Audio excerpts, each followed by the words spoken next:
Welcome to the Man Cave Podcast with Dan Casper. What's going on, everybody? Welcome to this episode of the Man Cave Podcast, brought to you by our good friends from Hy-Vee. Dan here, as always. Happy New Year, everybody. New Year comes a little bit of a different way. We're going to be doing Man Cave Podcast going forward. So, I might as well just jump into it because now we're going to do episodes daily, new episodes daily of the Man Cave Podcast that are going to feature, and you probably noticed this, we've kind of been doing it a little bit here, but now acknowledging it, DK Show highlights, Dan Casper Show radio highlights from the radio show each day that are going to be included on our daily episodes of the Man Cave Podcast, but it's not just going to be replays of the show. We are going to have new content that is only available on the Man Cave Podcast. So we will open up every episode of the podcast with new content, and then we will get into DK Show highlights. All right, so that's kind of the gist of how everything's going to go here. So also want to throw out, we got a new podcast we launched a few days ago as well, the 715 Green and Gold Tailgate. It is a Packers podcast. I know another Packers podcast, but it is for, we're repping the 715 because let's be real. 715 area code don't get a whole lot of love from the areas of Green Bay, Milwaukee, and Madison when it comes to the fans over there. So we are repping the 715 Packers Nation. So we've got new episodes weekly. Guests, friends will be including us. Got a video version of the podcast, audio version also available there too. Audio is available. Apple, Spotify video up on YouTube, so make sure you check that out as well. But, so, we're also on I should mention too, with the Man Cave Podcast, we're going to have some, like, daily themes. So, like, today's Thursday, January 2nd. And the theme for every Thursday is going to be a little Did You Know? Kind of like a throwback Thursday, where I'm going to find a sports topic. Could be on that day, could be like the anniversary of that day, could just be something that popped up. And because you all know me, I'm a big sports history nerd and such, so it's kind of a little history lesson there. And Fridays are going to be our top 5 pluses with Brandon and such. And, once we get to Monday, Tuesday, Wednesdays, we'll tell you what those themes, I guess, are at that point. But that's not going to be the only new content either. I've got another thing here, too, where it's New Year's. So I've got my New Year's resolutions. Now, if you were listening to the radio show, I did my New Year's resolutions for Packers, Badgers, Brewers, Bucks. For our new content, I'm going to do New Year's resolution for each league now, okay, for the leagues. So let's start off with that before I get into the Did You Know segment here. So my New Year's resolutions, I'm going to start it off with the NBA. Can we please, and this isn't necessarily towards the NBA itself, the association itself. I'm directing this to the NBA media. Can we please stop with this fascination, with this need of focusing on trying to get players to certain teams? Like this is where I'm getting at. Giannis. Okay, can we please stop with the fascination of trying to get Giannis to another team? Or this narrative that Giannis is going to leave Milwaukee if they don't do well. This, that, and the other thing. It's ridiculous. Can we please just spread the wealth? We don't always have to have the narrative of big cities, big markets for our NBA teams. Okay? It's not all about the Lakers. I'm sick and tired of the Lakers all the time. I get it. They're a draw, but come on. There's 29 other teams. So it's not necessarily like the goal is, or the resolution, let's be better with our coverage. Let's be better with our NBA coverage, okay? Mostly directed towards the NBA media. Major League Baseball, I know we're not going to get a salary cap. It's too far down the lane here. But can we please have a goal? Or can we please have a resolution of getting a salary floor for some teams? A salary floor meaning that that teams have to spend a bare minimum. The NFL does this, like where it's a 5-year period where they got to spend, I think it's like 90% of their salary cap. Can Major League Baseball incorporate something similar to this, where they have to spend a certain amount of money each year, a salary floor? NCAA, I'm just putting this all in one big lump here. transfer portal. Figure it out, because it's a mess. It's a wild, wild west. I don't know how you figure it out here, but it's the NIL transfer portal here. I think this is probably everybody's one. I'm just leaving this pretty vague here because I don't have the perfect answer when it comes to this. But please figure out this whole transfer portal. Please put a max on maybe the amount of times a player can enter the transfer portal and not jump every single year. And please, can we stop? Are we getting to the point where guys are done playing 7 or 8 years in college football too? I mean, this is getting a little ridiculous and a little bit out of hand. Goal for 2025, figure out the transfer portal in college sports. And finally, when it comes to the NFL, you have a replay system. You use it for certain calls. You go to, New York will chime in and fix a blown call or fix a call. Can we please make it simple and do it for everything? Because this whole, that one's reviewable, or this one, NFL offices will call in and try to change, but they can't do it with this one, or they won't do it with this one. Why are we making it more difficult for fans? Why are we making it more harder to follow along? We have the ability. We do it for some.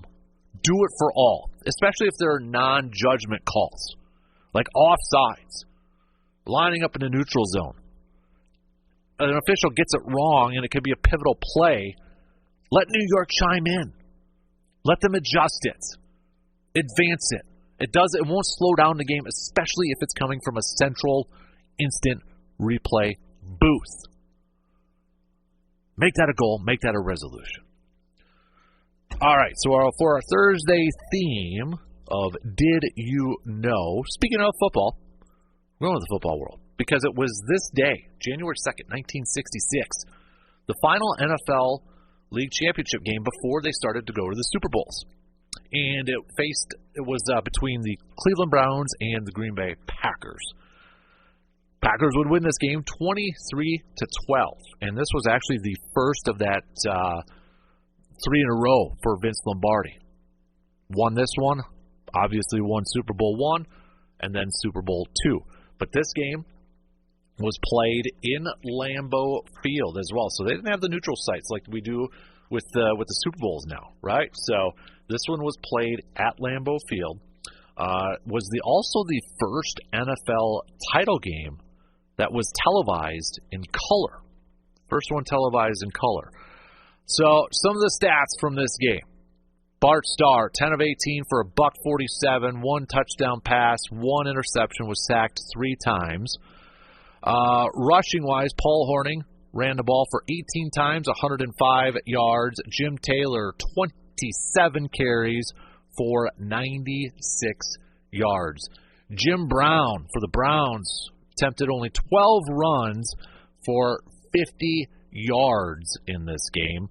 This was a messy game. You probably, if you know your Packer highlights and films, there's this video like Paul Hornung. It was a Packer sweep, but it's like mud and it looked wet. And it's this game. If it's the Paul Hornung sweep, he's covered in mud going up against the Browns. It's this game.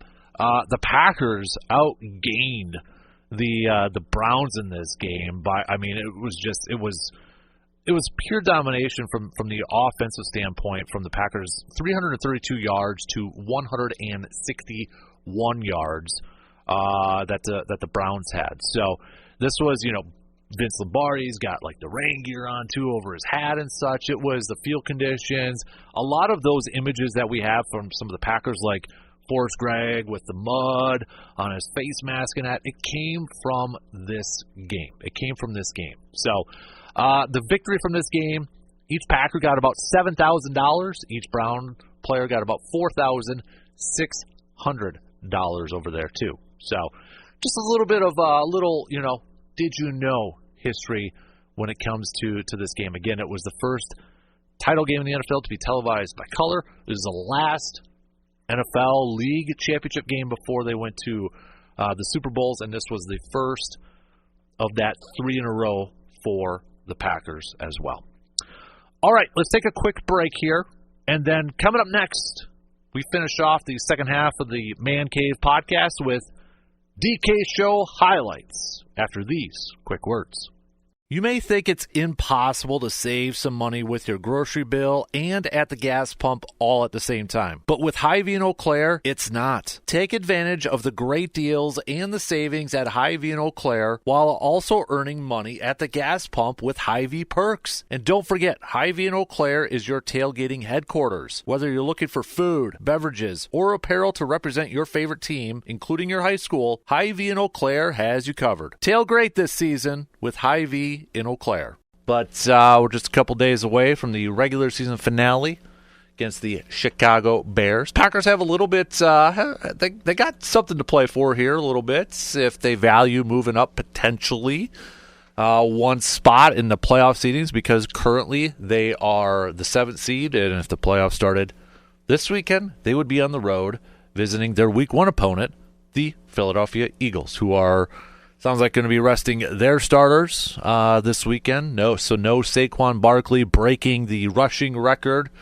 Eric Dickerson can pop some champagne and such. But yesterday at practice, you had no Jaire, you had no Christian Watson, you had no Quay Walker, no Evan Williams, Brenton Cox Jr., Zane Anderson, Andre Dillard. Devontae Wyatt was participating, even though he left the game due to a concussion against the Vikings. Elton Jenkins, a lot of the reporters there, they had listed him as not participating, but Matt LaFleur said he was a limited participant, probably mostly, just veterans type of thing. That's kind of been like that all season long with Elton. But the big news yesterday with Matt LaFleur acknowledging that Alexander is most likely done for the season because of his knee injury. Had surgery on Tuesday, and he tore his PCL in Week 8 against Jacksonville. We remember that game. He was running through the end zone, kind of came up hobbling. Tried to return in Week 11, re-aggravated it against the Bears. Tried to rehab it on his own. I mean, we've talked with Dr. Crow about it a few times in our Inside the Training Room segments on Fridays, and think one of the topics we're going to be talking to Dr. Crow about tomorrow. But just couldn't get her going. Just apparently dealing with some swelling and some pain in that knee. Just Jaire could not get back on the field. So now has undergone surgery and possibly, according to Adam Schefter, could play in the Super Bowl if the Packers were to make it that far. So we'll talk about Jaire here in just a sec. But what's the plan for Green Bay with some of their starters this weekend? Matt LaFleur pretty much said starters will play if they're healthy. Said the Packers will play all their healthy players against the Bears, especially after their performance against Minnesota this past Sunday. Quote, I think there's value going out there and playing well. Probably want to get some of that bad taste out of their mouth from that game on Sunday against the Vikings there. But I think they're also, as Matt LaFleur alluded to, they're cognizant of, if guys are dealing with some stuff. I don't think they're going to push the envelope too much with certain guys out there. But expect Jordan Love and a lot of those guys to be playing this Sunday at Lambeau against the Bears. So they got to win, and then we need some help from Mike McCarthy and the Dallas Cowboys to take down the Commanders for the Packers to move back up into that 6th spot, that 6th seed in the postseason. So things are going to get a little bit difficult. More difficult, though, for Green Bay as they make this push to the playoffs and once they get into the postseason. Jaire Alexander, done. What does it mean? How big of a loss is this for the Packers in this postseason run? Well, I think it's a fairly big loss for Green Bay. Just a couple of nuggets, couple of notes to share with you, just kind of the difference of what Jaire has made for this defense when he's been on the field. This according to Next Gen Stats. Packers are allowing a 61 completion percentage and just a 77.5 passer rating when Jaire is on the field this year. When he was on the field this year. When he's off the field, when he's not playing, the Packers are allowing a whopping 70.7 completion percentage and a 95.3 passer rating without Jaire Alexander. So yes, Jaire Alexander makes a difference when he's on the field. And he's made a difference on the field this year. And we've talked about it at length throughout the season, especially when it's come to the secondary. I mean, Jeff Hafley is a secondary coach by trade. That's his background. And there's been more than just a couple times this year where they have had to really, really shuffle their secondary, their safeties, their corners due to injuries, whether it's been Jaire, Evan Williams, Javon Bullard. I don't think Hafley too many times this year has gone out there with the secondary that he wants on the field more times than not. I mean, Xavier's been out there. He's a big Keyshawn Nixon fan. And I think they've gotten some solid play out of Keyshawn Nixon, maybe a little bit of surprising solid play out of Keyshawn Nixon this year. But we haven't had a ton of games with Jaire. Evan's been dinged up a little bit. Javon Bullard's been dinged up a little bit, and he's been playing, I think, out of position quite a bit because you're doing so much shuffling. And even in that game against Minnesota, right away with Zane Anderson getting out with a concussion, they had to move the secondary around again, putting guys in different spots. So I feel like Hafley, a lot of times this year, hasn't been able to go out there with his secondary and go out there with that A group, if you will, that A team of his backfield or the secondary, the defensive backs out there. So the numbers show how important Jaire has been on the field this year when he's out there playing. So, yes, it's going to be a challenge without him. It's going to be a challenge for this Packers team to advance throughout this postseason without one of their better players on the defense on the field. And when you look at the teams in the NFC and you look at it, I mean, they've got some weapons on the outside. I mean, you look at Philly, all right? I know they've been dealing with some injuries at the quarterback position and such. I would expect Jalen Hurts probably to be playing in that game if it is Packers versus Eagles in the wild card round there. Obviously, a lot of their offense goes through Saquon Barkley, right? I mean, to me, he should be a top 2 MVP candidate. But they've got weapons on the outside they could go to. A.J. Brown, Smith. I mean, they've got those dudes out there. You look at, obviously, Minnesota. Detroit's. We're very familiar with their receivers. You look at the Rams, and now I know the Rams' passing offense hasn't, the last couple weeks, hasn't, been blowing the door off of anybody. After their performance against Buffalo where they scored like 1,000 points, it's kind of come down to earth here a little bit. But still, you look at Puka, you look at Cooper, you know what to expect from them. You look at Tampa Bay, Mike Evans over there, just, I think probably one of the most underrated receivers of all time. He's just so dang consistent and so dang good every single year. So you look at these NFC playoff teams out there, and they present a challenge potentially to Green Bay in terms of the passing department, in terms of receivers going up there. So who's got to step up, or how does Green Bay fill the void of one Jaire Alexander? Now, you're not going to be able to they don't have a player on the roster that can just step in and replace Jaire Alexander. They don't. But the players that have to step up, it's pretty darn simple. Eric Stokes, Keyshawn, Carrington Valentine. You look at the next three in line for the corner position. They've got to up their game another level. Keyshawn may be playing some good ball this year, or some solid ball. Going to need a little bit more.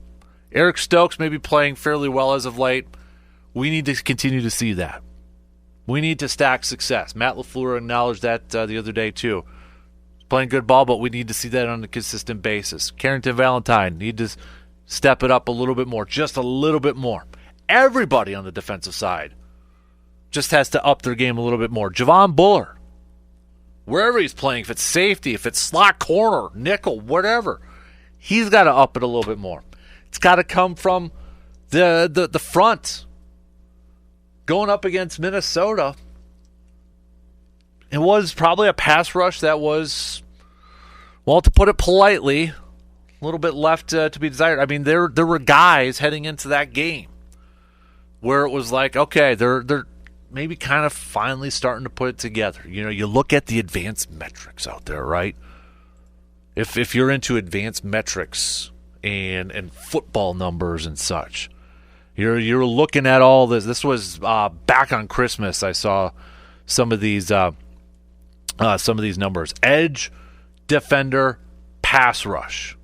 These were Pro Football Focus numbers. Okay, edge, defender, pass rush, win rate. Brenton Cox Jr. since the bye. Okay, Week 10. Brenton Cox Jr., number 1 in the league. 1 out of 87. Lucas Van Ness, number 3 in the league. Rashawn Gary, 12 out of 87. Kiki Inagbare was 67 out of 87. Not good. How about edge, defender, pass, rush, win percentage? I know it's a little bit different here. This was since the bye. Brenton Cox Jr., 3rd. Rashawn Gary, 8th. Lucas Van Ness, 9th. You had 3 pass rushers heading into this game against Minnesota. Okay, heading into this game, 3 pass rushers since the bye week. Week 10, that were 3 top 10 in terms of edge defenders, pass rush win percentage. If you believe in those metrics, if you're a believer, or maybe you are like, that's a tool, part of the toolbox, whatever the case may be, those numbers prove, or those numbers show, these guys were starting to play a little bit better. Maybe they're starting to find a little bit of a groove in terms of the pass rushing department. But that game against Minnesota, it was fairly quiet. I mean, I'll give them a little bit of credit. Felt like in the first half, they were getting some pressure on Darnold and such, and the corners were playing incredibly well, but give Minnesota credit, they adjusted. Then they started to move the football a little bit more. They weren't able to get home on some of those pressures, on some of those, trying to get Darnold down on sacks and such. So, that was a game that, I don't want it to overshadow what they have done the last few weeks, because I think you got to give, Brenton Cox Jr., Van Ness, and Gary some credit. But that game against Minnesota, when you kind of needed to step it up here a little bit, it wasn't great. It wasn't great against Minnesota. So, no Jaire for this postseason. You can't have games like you did against Minnesota. It's got to come from the front. You got to get to that pressure. You got to get it quick. You got to get after them quick. Help out your secondary. Hafley might have to be a little bit more aggressive in terms of bringing the blitz. Got to be smart with it too, because there's some good quarterbacks out there that just beat the blitz. It's not as simple as just bring up straight blitzing the whole time. Well, got to give some credit to the opposing quarterbacks out there, because you look at some of those advanced numbers, like Sam Darnold's pretty good against the blitz. Jordan Love's been pretty good against the blitz. There's quarterbacks that if they can read that at the line of scrimmage, they're going to beat it. How do you confuse? This is the challenge now that Jeff Hafley, I think, has to figure out. Once you're going to be getting in the postseason, whether your first game is going to be Jalen Hurts and the Eagles, or whoever the case may be, Matthew Stafford or whatever, you're going to be going up against some quarterbacks who have been around the block here a little bit and have played at high levels. It's going to be hard to confuse them with pre-snap looks and trying to disguise blitzes. So Hafley and his staff got to figure out, how do we confuse the quarterbacks we're going up against? If they make it far enough to where they play Sam Darnold again or Jared Goff again, how do they make it confusing against those guys? How do they try to disguise their coverages, their looks? Where's that blitz going to be coming? How do they get them in situations where it's 3rd and 8, where you can bring some heats and force that quarterback to get the ball out of their hands quickly? That's the challenge Hafley has to come up with, or has to figure out, with no more Jaire heading into the postseason here. You're losing your top coverage guy. You're losing your top corner, and you haven't had him. Let's be real. You haven't had him since week 8. You didn't have him against Detroit. You had him for 10 games against Chicago, not San Francisco, not Miami, not Detroit again. And you've won games against teams that have some good receivers out there. Yes, you beat Miami. Tua had a good game, though. Let's be real. I mean, you look at the numbers and you look at that. Tua had a good game. And you look at the different quarterbacks that they have played during that stretch. Okay, Jared Goff and that receiving threat. Chicago, San Francisco, you had a backup quarterback in there. Tua played well. Detroit again. They played well against Seattle and Geno Smith. Tip of the cap there. New Orleans, backup quarterback in. Then Sam Darnold. You're going to be playing up against some pretty darn good quarterbacks in the postseason here. So it's all hands on deck. Everybody's got to step up their game. It's got to be the pass rushers. It's got to be the linebackers. Edgerrin Cooper, when was the last time, by the way, going back to that Minnesota game? Yes, there was a few plays there, and there was a few plays with Cooper where it was like, okay, maybe a little too aggressive or maybe that might not be the best way to phrase it, but he missed out on a few assignments, and Matt LaFleur, I don't know if he's trying to temper the expectations or just trying to kind of keep it level-headed, but, you know, we've heard LaFleur a few times and Halfley a couple times here too say, yeah, guy's ascending, he's a great player in that, still, you know, got to get better in certain aspects. I'm paraphrasing a lot of this. But when was the last time that we watched a game, a Packers game, and we saw a Packers linebacker, not an outside linebacker in your 3-4 days, but an inside linebacker hit the hole or hit the outside hole or just weave through traffic and take down the ball carrier? There was a few times in that game where it sure looked like Aaron Jones was going to have a big run or a pretty darn, or was going to pick up some pretty good yardage. And then all of a sudden 56 is there. And you can see the frustration too from Aaron Jones, because I think Aaron Jones a few times thought, oh, I've got some daylight here. And then all of a sudden 56 just comes flying through and takes him down. I don't remember the last time we saw a linebacker, an inside linebacker from Green Bay, doing the things that we have been seeing from Edgerrin Cooper here lately. Now, can we ask just a little bit more from him heading into the postseason? Can we ask a little bit more from him? I think it's got to be all hands on deck. And this is, again, I think it's not just the defense. With the loss of a guy like Jaire heading into the postseason, it's not just the defense that, you know, guys we got to ask a little bit more from. We got to, you know, put a little bit more on Jeff Halfley in terms of scheme and game planning. But it goes back to the offensive side of things too, especially in that Minnesota game. Credit to Minnesota. Green Bay didn't get in that rhythm on offense that we have seen against New Orleans, Seattle, you know, those long, sustained drives coming away with touchdowns. They never got in that groove. And yes, it kind of derailed right away with the Josh Jacobs fumble. When you're going up against games, and that's the other thing too once we're getting into the postseason here, your top players can't be making mistakes like they were doing against Minnesota. Josh Jacobs can't be fumbling the ball in the opening drive. Zach Tom can't be whiffing on some blocks. Your top players have to perform at an incredibly high level. And they're going to have to do that once they get to the postseason here. But back to the Jaire thing. Not only is it the defense and defensive coordinator, they've got to step up their challenge. It's got to be the offense getting back to that complementary football that we have talked about how many times throughout the year. The offense complementing the defense. Defense, Jeff Halfley, again, dealing with some injuries in the secondary, may not be able to do a lot of things that he wants to do. So, Packers offense, all right, we're going to run the football.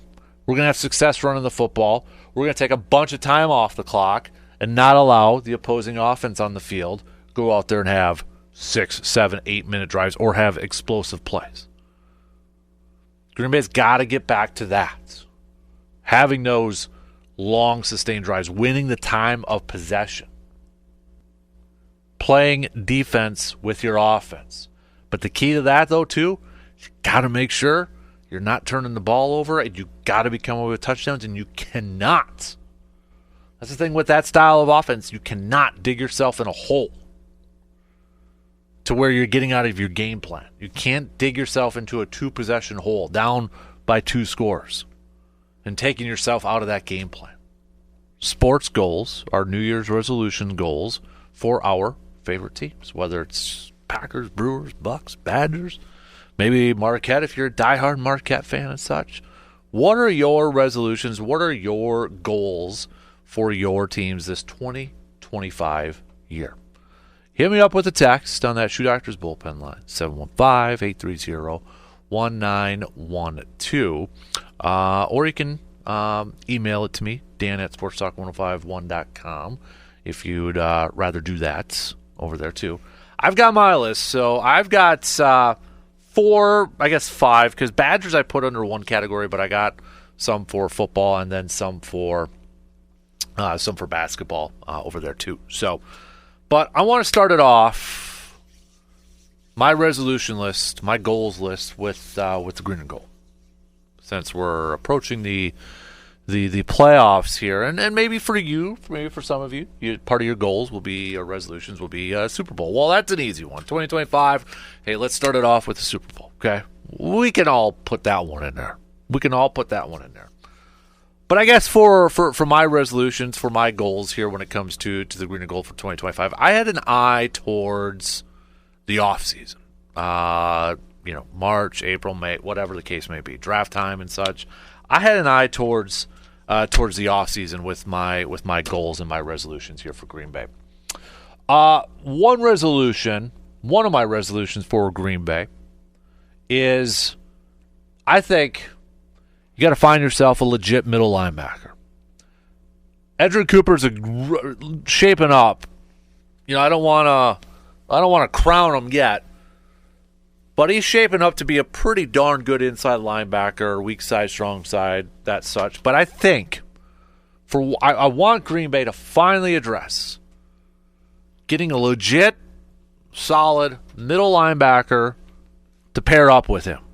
I still feel like Quay Walker could be a solid linebacker. I think he's a little bit out of position. It's just my opinion. And I don't know how long he's going to be around. I don't think Green Bay is going to pick up the 5th-year option on him this upcoming offseason. I could be wrong, but I don't think they're going to do it. But I want a resolution and finally finding a legit, bona fide middle linebacker to pair up with Edgerrin Cooper.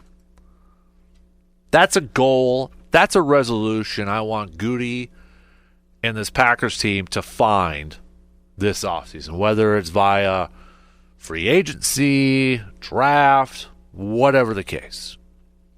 And to pair with that, another corner. Find a corner. Sign a corner. Draft a corner. Whatever the case is, regardless if Jaire is back or not, they need a corner. Now, if Jaire's gone, I think Eric Stokes is probably gone as well. If Jaire's gone, you're probably going to find a couple more, at least 2 more. If he's back, maybe you can get away with just getting one. High, and when I say just getting one, like a high one, whether it's a big free agent signing or a high pick in a draft. But regardless, we need another corner. And I want that to be a goal for the Packers in 2025. Is to find another corner, find another starting corner. Not a 4th on the depth chart, not a nickel corner, an outside boundary corner. Figure that out. Find that guy. Give Jeff Hafley the proper tools that he needs to really get the most out of the defense that he wants to run. That's what I want to see. That's a goal that I want to see Green Bay do. Another resolution, another goal that I would love to see the Packers accomplish. Well, I mean, you could say for this playoff push and for next year, figure out consistency with the pass rush. You've had guys that are playing well, but then you look at Minnesota and it was kind of non-existent. Consistency. I want to start to see that. I want to start to see consistency at a high level. Not consistency at an average level or a below average level. Consistency at a flippin' high level when it comes to the pass rush. Consistency from 52, Rashawn Gary. Consistency, better consistency from Lucas Van Ness, number 90. Is Brenton Cox Jr. a guy that could be a player in this league? I think it's still a little too early. Guy has shown flashes, no question. He's been getting more snaps. But again, I'm not ready to crown him yet. But let's get better at it, okay? I mean, I wanna get better at a dominant pass rush. Whether it's from the middle, whether it's from the edges, all across the board. I want that. I need it when it comes to this defense.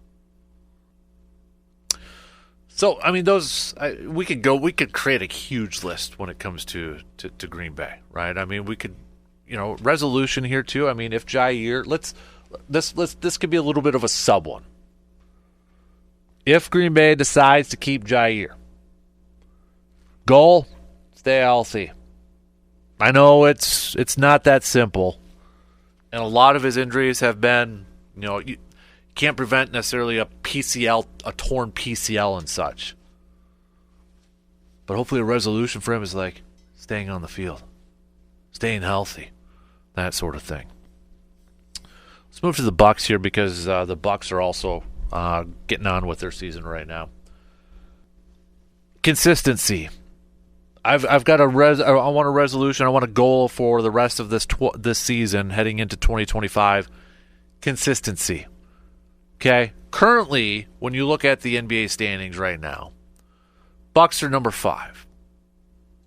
Bucs are sitting in that 5 spot. And considering how bad they started the season, sitting in that 5 spot, so pretty solid. But that also kind of tells you the state of the rest of the Eastern Conference outside of Cleveland and Boston. Cleveland's still your top team at 29-4. Boston 24-9. Your third seed is the Knicks at 24-10. So really, when you kind of look at the standings, it's a 3-team. I don't know if race is the right word, but I mean the Knicks riding a 9-game winning streak right now have vaulted them up there because when you look at, then you got Orlando as the 4th seed, but they're 4.5 back from the Knicks, who are the 3rd seed. Now Milwaukee's only a game back from Orlando from that 4th seed. Miami is also same record as the Bucs here too. Just I want to see some consistent play. I was thinking about this the other day too. I don't know if I'm ready to put them in this category, but with their age and with the stars and the type of players that they have on this team, it's almost like it's a little Spurs-esque where they're just like treading water to get through the regular season. Then once they get to the postseason, that's like, all right, now we go.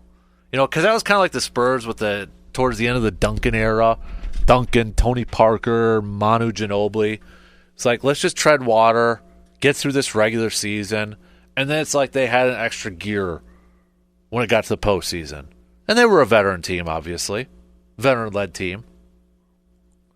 That's ideally what would be for the Bucs this year, but I'm not ready to put them in that category either. But consistency.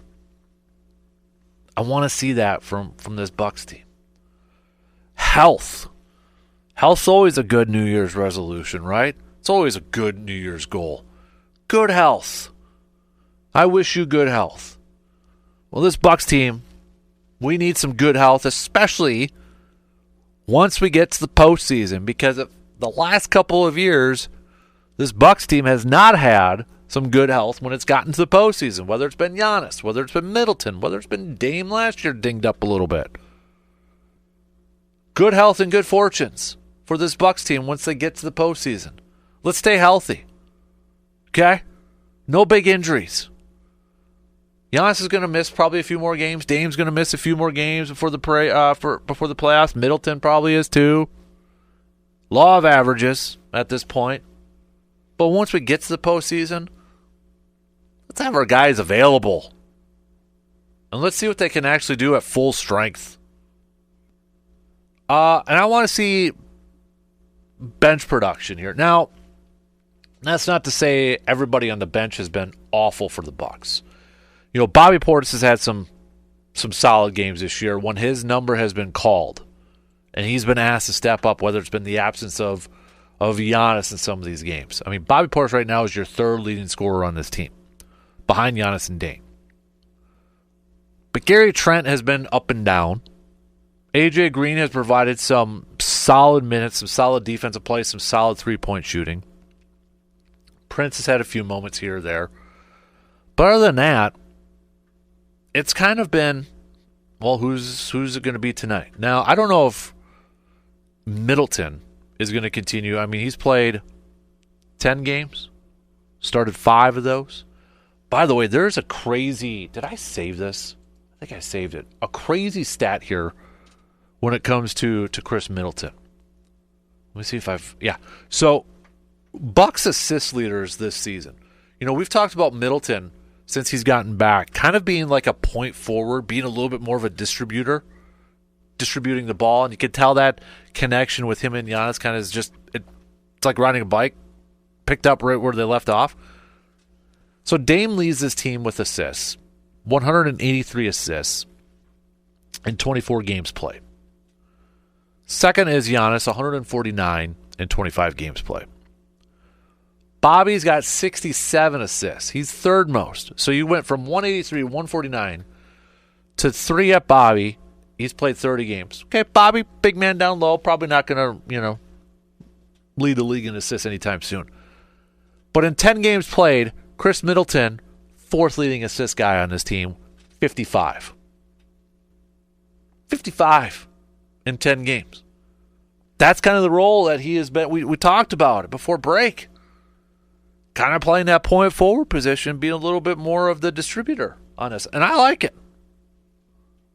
But I want to see some improved bench play, some consistent bench play with this Bucks team. Especially with how older they are with a lot of their stars, with their starting guys. Brewers-wise, some New Year's goals, some New Year's resolutions here. I still want them to find another power bat. You know, you lose Willy Adames, which we all knew was going to happen. They probably could have used another power bat in that lineup last year with Willie in there. Reese, I mean, his home runs were up there, but I think, we were wanting a little bit more, expecting a little bit more from Reese Hoskins. I still want them to go out there and get another power bat. I don't know who that guy is at this point in time. I don't know who they're looking at. I don't know if it's going to be a free agent, if it's going to be a trade. But I still want a power bat to put in that lineup. I think they need another one. That's my goal. That's one of my goals for this Brewers team. Another one, talk about health a lot. I think a good goal for 2025, let's keep Christian Yelich healthy. What a bummer it was last year to see Christian Yelich playing at a level that he was playing. All-star, starter in the All-Star game. It's like, hey, okay, probably wasn't going to win MVP, but it was like, okay, this is the Yelly. He's back. Yelly's back. And then shortly after the All-Star game, done for the year. Let's keep this man healthy. Whether that's him playing more times than not as a DH, cutting his time in the outfield, whatever the case may be, we need Yelich healthy. Especially if the Brewers are not going to acquire another power bat. I'm curious when we get to baseball season, spring training, regular season, and I know not to overanalyze, over-exaggerate, not overreact from the beginning of the season, but I'll be very curious to see what type of production we're going to get from Yelly this year, considering when we saw him this past season playing at that all-star level. But let's keep Yelly healthy this year. And a goal, I know this is a lofty goal, Brandon Woodruff back to being Brandon Woodruff. Being a starter in this rotation, being the Brandon Woodruff that we have seen over the years. If we get that version of Brandon Woodruff, I feel a lot better about the starting pitching staff, adding him into that rotation. The thing is, we ain't going to know until he's in there, until we get to some games. But that's a goal. I want to see Brandon Woodruff back to being Brandon Woodruff. Because if he is, that's fantastic. And that would be a big boost. And I think a big morale boost for this ball club too. Badgers. So I got a couple. I split it between football and basketball here. I'll start off with basketball. My goal for 2025, I want to see this team be a Sweet 16 team this year. Might be a lofty goal, but I think this is a team, and a lot. Let's face it too. A lot of it depends on matchups when we get to the bracket, March Madness, and everything like that. But I think this team has the talent to potentially get to a Sweet 16. Talked about John Tanji. We got Blackwell. We've got some players on this thing. A big wild card for this is going to be Stephen Krall and the consistency from him down low. But I want a goal for this Badger basketball team to be a Sweet 16 team this year. That's my goal. Because I think they can. Again, a lot's going to depend on the matchups, brackets, seedings, and all that. And I understand that. But I don't think it should be out of the question to say a goal should be Sweet 16 for this team. Football, I'm just going to leave this pretty darn simple when it comes to this Badger football team. Everything. Boy. What is a goal for the Badger football team in 2025? Okay, they've got a new offensive coordinator coming in. They're going to have some new quarterbacks in. But again, what's a realistic goal, expectation for this team? Resolution, I think, is a good one. Get back to running the football, which I think they're going to. I think they're going to with their new offensive coordinator coming in. So that's a resolution. Get back to running the football. Get back to playing Badger football. But a goal for this Badger football program? If we're talking about wins and losses, you know what? I think 6. I'm going to put it at 6. Just get bowl eligible. I don't care if it's Duke's Mayo Bowl. I don't care if it's Pinstripe Bowl. Whatever. Get a little optimism. Be like, okay, now I can maybe start to see it. Because I don't think this upcoming year, based off the schedule that they've got and based off the moving parts, it could be similar to what we just saw. But I think we want to see the needle starting to go like, okay, there's something maybe I can get excited about for 2026. And I hate saying that, but I've got incredibly low expectations for this Badger football team coming up for 2025. But I think the goal is 6 wins, a resolution, get back to running the football, playing Badger football. I know it's not the sexiest thing and maybe not the thing that every team, the flashiest teams out there are doing, the speedy teams are out there doing, but you can still have success running the football. So those are just some of my resolutions, some of my goals for some of our Wisconsin sports teams this year for this upcoming 2025 year. It's time, though, to catch up with our good buddy, Mr. Jake Bolks, Conservation Warden for the great state of Wisconsin. Jake, Happy New Year's, man. How was the holiday break for you? Happy New Year's. It was good. Came down with a bug. The whole family got sick. Oh, man. Families got like that. But it was good. Pretty crazy to kind of get back in the swing of things today after a couple of days off. Yeah, same here, man. Was Santa good with the kiddos in your household? Oh, yeah. Santa somehow knew exactly what to get them, and especially my son. I think I mentioned before we went on break that there was some of these toys that I was excited about. Yeah, I know. His first one from Santa he really liked. It was a toy truck hauler, like a Hot Wheels thing, and nice. He's been playing with it ever since. Nice. My little guy got his first 22 from Santa, so we've already been out in the woods and testing it out and shooting it out, so he's loving it right now. That's always a fun Christmas when you get your first rifle or gun, so congrats. Yep. That's cool. It is cool. It's fun as a dad, too. I know, right? It's just like, okay, it's got my 22 out, too. It's been a while since I shot that, so It's at that age, too, where he can start to do that sort of stuff. And now he's already eyeing up bows and that sort of stuff. So there you go. Fun time, man, for sure. Hey, we got a couple questions here from listeners. So let me start it off. This was from Rodney a little bit earlier. He said, question for Warden Jake. If I pickle fish, does that jar count towards my total possessions count? I assume it does. Happy New Year.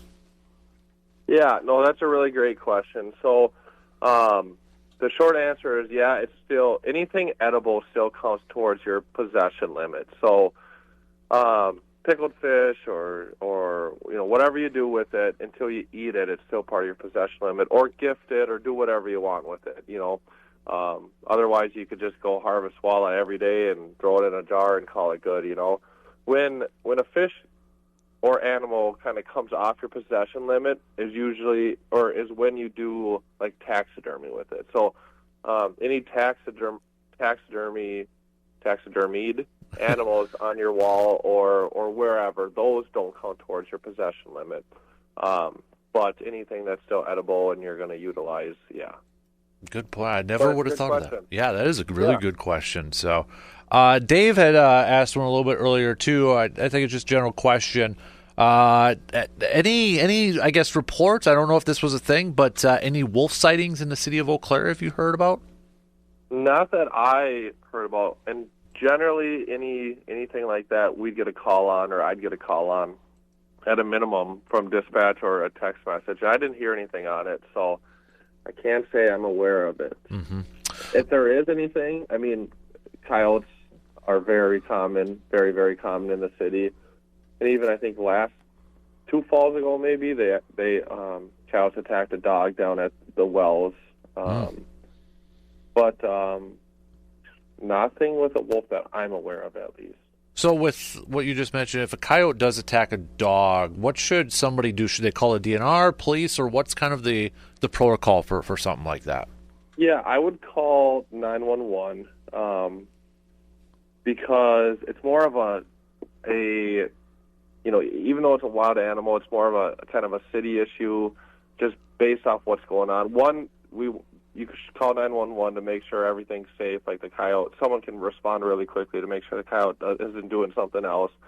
But then the city will work through with wherever this is happening. And if it is an issue where, the DNR or wildlife department or DADCAP or whatever needs to come in and remove the animal, we'll work hand in hand with them. But if you have anything when you're in any sort of city limits, the best starting spot is with your local PD or sheriff's department, and then they'll get us involved if needed. Mm-hmm.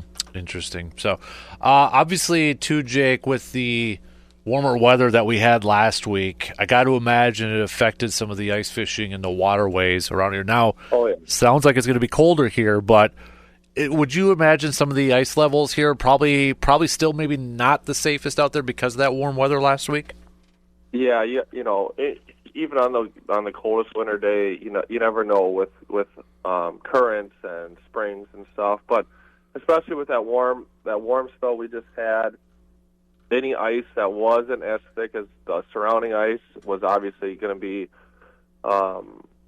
probably thawing at a way quicker level. I saw different lakes and pictures with water on top of the ice, which is obviously going to thaw it and kind of make it hard to navigate, stuff like that. And then what's going to happen is with this cold spell, all that water or mush, slush, or whatever is going to freeze, and then we're going to have these, couple layers of ice, and you might have a spot where you break through and there's a little bit of water, but then the real ice starts, and it might get a little messy depending on how much snow was on top of that lake before this all happened and stuff. So just like in the early season and the late season of winter, when you go out there, you definitely bring a spud bar or check the thickness and ice conditions as you're going out to a spot, especially if you haven't been there yet this year. This might be just kind of a stupid question, but just because you see some of these big fancy ice houses like on social media, Facebook or whatever. Yeah. Is there any regulations on size of your ice houses, ice shanties, or is it pretty much anything can go out there as long as it's not too big to where it's going to go through the ice or something. No, that's exactly what it is. At least in Wisconsin. Now, I can't speak for other states. I don't know if they have weight restrictions or different things like that. But in Wisconsin, ice, frozen water is, I mean, there's rules, don't get me wrong. You got to have different, most machines still have to be registered. Motor vehicles have to be registered. Got to follow, other laws. But when you get out there, you can drive machines that you normally couldn't drive in other places, and there's no weight restrictions, there's no size limits. So if you wanted to bring a bus pulling a 20-foot trailer out there, I mean, you could, but you're risking a pretty hefty tow bill or recovery salvage bill as well as your life. So that's really what it comes down to, is just being smart, using common sense, and bring out there what's appropriate for the conditions and appropriate for the ice thickness. Before I let you go here, Jake, because we only got a couple more days left for the can I just call it the typical archery or crossbow season here, because that's done on the 5th. But maybe another reminder here too that there's that extended season. Was it the metro subunits and counties with extended archery seasons? Is there any of those counties around us that are in that? Do you know? Yeah, Eau Claire's one of them. So that archery season will actually go through the end of the month. I believe Dunn County closes in a couple days, but I don't have the map in front of me. So if you're going to go out, you got to double check this. But I'm pretty sure Eau Claire and then some of the other counties south of us have the extended archery season. So I would take a look at that if you're looking for some more deer hunting and stuff like that. Definitely pull that map up in our regulations.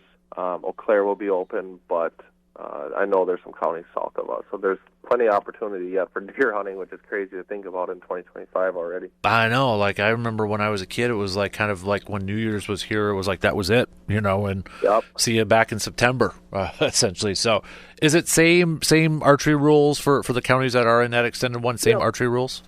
Yeah, it's your basic late season bow hunting. As long as you still have an unfilled buck tag, you can still shoot bucks.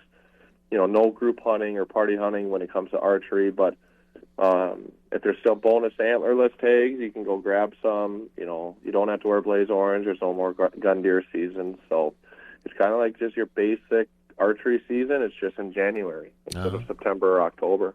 And I know for some of the trapping, we got some seasons that are still open through February, and then Bobcats at the end of the month, correct? Yeah, so the first season of Bobcat came and gone, and the second season will be coming up, and there's some other, there's other seasons that are going to be extending, like otter and this and that. So most of the trapping is still good to go. Definitely, depending on what species you want to target, dive into that regulations and figure out what you can and can't do when the season starts or whatnot. But besides, deer hunting ending, there's a couple other hunting seasons ending. But when it comes to ice fishing and trapping and some year-round seasons like coyote hunting, those are still full go. All right, good stuff there. Jake, as always, man, we appreciate the time you give us every morning, and a big thanks to all those all of you who sent over texts. We'll enjoy the rest of the week, continue to recover with the family, and we'll catch up with you again next week if you're up for it, bud. Thanks. Yeah, it's always fun. It's a good start this is the first thing I've done since the new year, so it's a good way to start the job coming into the new year. So appreciate it. Appreciate it, buddy. There you go, Jake Bolks, conservation warden for the state of Wisconsin. Don't forget, you can always text us those questions, 715-830-1912, if you ever have a question for Mr. Bolks there. All right, that is going to do it for us on this episode of the Man Cave Podcast, brought to you by our good friends from Hy-Vee. Don't forget to follow and subscribe to the Man Cave Podcast wherever you get your podcasts, like Apple or Spotify. And don't forget to leave us a voicemail or shoot us a text too. That phone number is in the podcast description. Till next time, I'm Dan Casper, and I'll talk to you in the next episode of the Man Cave Podcast.